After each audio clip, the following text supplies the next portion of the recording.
So welcome to this episode of Don't Be Afraid to Ask for Help.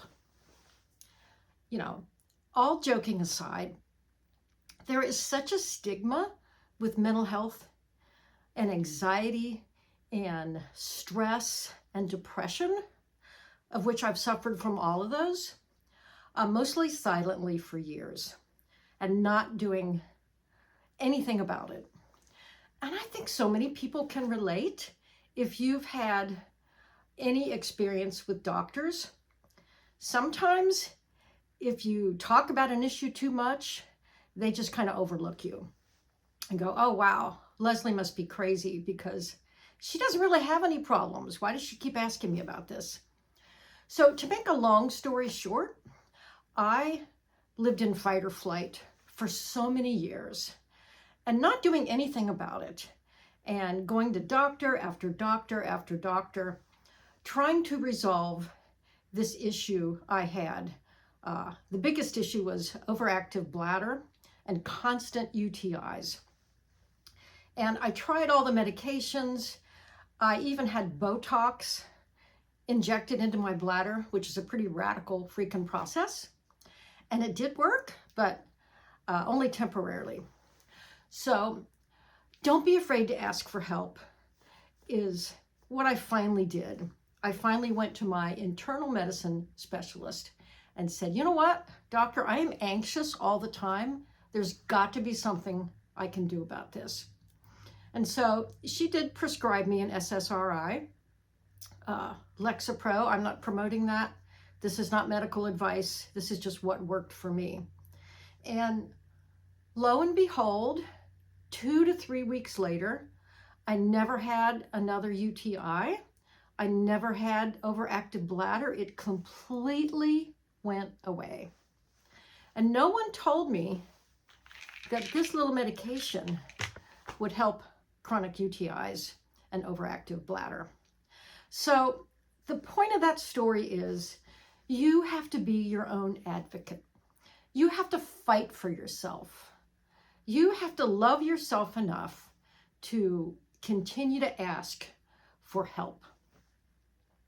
And that is such a big lesson for me because I am typically a person that suffers in silence. I keep everything in. I don't share a lot with people. I have a very small circle of friends. And sometimes when you're in life stress, even your friends disappear. And you kind of find yourself alone.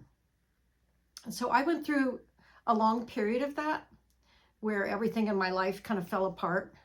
You know, my body fell apart. I had 3 miscarriages. My life fell apart. My marriage fell apart. My mother got sick. My dad died. And all of that was just too much. And so I just want to encourage you, if you are struggling and you feel like you have no one, I am here for you. You can reach out to me. I will respond.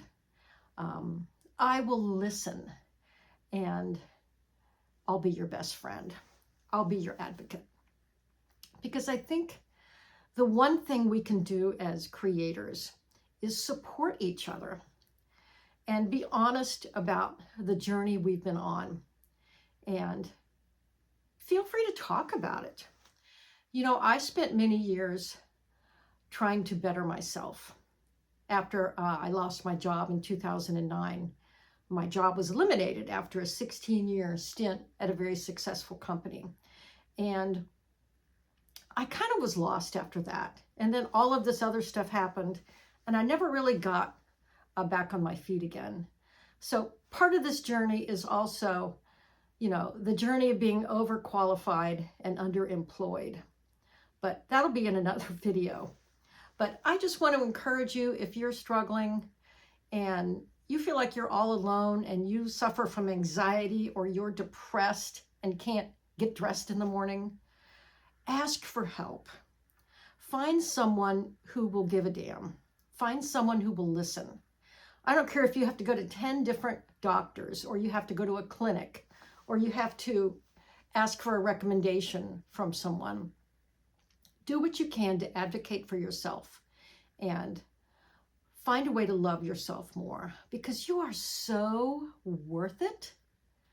You are one of a million unique snowflakes in this world, and there is no one else exactly like you. And there's no one else exactly like me. And I finally learned that I'm good enough exactly like I am.